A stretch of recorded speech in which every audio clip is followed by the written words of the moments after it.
మారోజు వీరన్న సరిగ్గా ఇదే రోజు ఏది 1999లో సరిగ్గా ఇదే రోజు ఆయనను చంద్రబాబు నాయుడు ప్రభుత్వం హైదరాబాద్ నుంచి అరెస్ట్ చేసి తీసుకుపోయి కరీంనగర్ ప్రాంతంలో ఎన్కౌంటర్ చేసినటువంటి పరిస్థితి.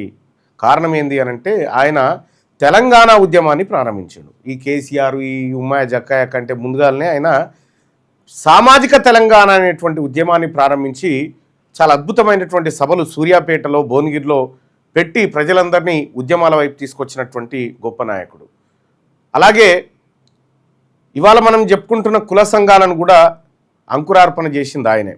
కులాన్ని కులం చేతే నిర్మించవచ్చు అనేటువంటి ఒక బలమైన సంకల్పం కలిగినటువంటి మారోజు వీరన్న వర్ధంతి ఇవాళ. ఆయన వర్ధంతికి నివాళులర్పిస్తూ ఆయనను ఫాలో అయిపోయినటువంటి చాలా కుటుంబాలు దాదాపు 145 మంది ఎన్కౌంటర్లో చనిపోయారు.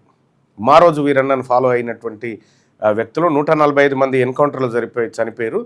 దాదాపు ఇవాళ సూర్యాపేటలో ఎవరైతే ఎన్కౌంటర్లలో మారోజు వీరన్న ఆశయాల కోసం అసలు బాసినటువంటి వాళ్ళు ఉన్నారో వాళ్ళ కుటుంబాలు ఇవాళ సూర్యాపేటకు రాబోతా ఉన్నాయి. సూర్యాపేటలో సాయంత్రం 4 గంటలకు మారోజు వీరన్న వర్ధంతి సభ జరగబోతా ఉంది. తెలంగాణ రాజ్యాధికార పార్టీ ఆధ్వర్యంలో వట్టె జానయ్య గారి నేతృత్వంలో అక్కడ భారీ బహిరంగ సభను నిర్వహించబోతా ఉన్నాం.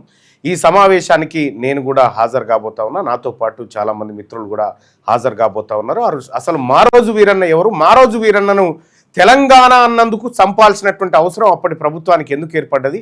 అప్పట్లో 1999లో రవాణా శాఖ మంత్రిగా పనిచేసినటువంటి కేసీఆర్ ఆయన కళ్ళ ముంగటే మారోజు వీరన్న హైదరాబాద్ నుంచి కరీంనగర్కు రవాణా చేయబడి చంపినటువంటి నేపథ్యంలో అసలు ఎవరి పాత్ర ఏంటి, ఎవరు దీని వెనకాల కారకులు, ఎవరు ఎందుకు మారోజు వీరన్నను పొట్టన పెట్టుకున్నారనేటువంటి అంశాలు ఇలా చర్చ పెట్టుకుందాం. అలాగే ఆయన అడుగులో అడుగేసి నడిచినటువంటి అనుచరులు ఎవరైతే ఉన్నారో వాళ్ళు ఎన్కౌంటర్లో చనిపోయినటువంటి వాళ్ళు ఎవరైతే ఉన్నారో వాళ్ళ కుటుంబాలను ఇవాళ సూర్యాపేటకి తీసుకొస్తుంది తెలంగాణ రాజ్యాధికార పార్టీ.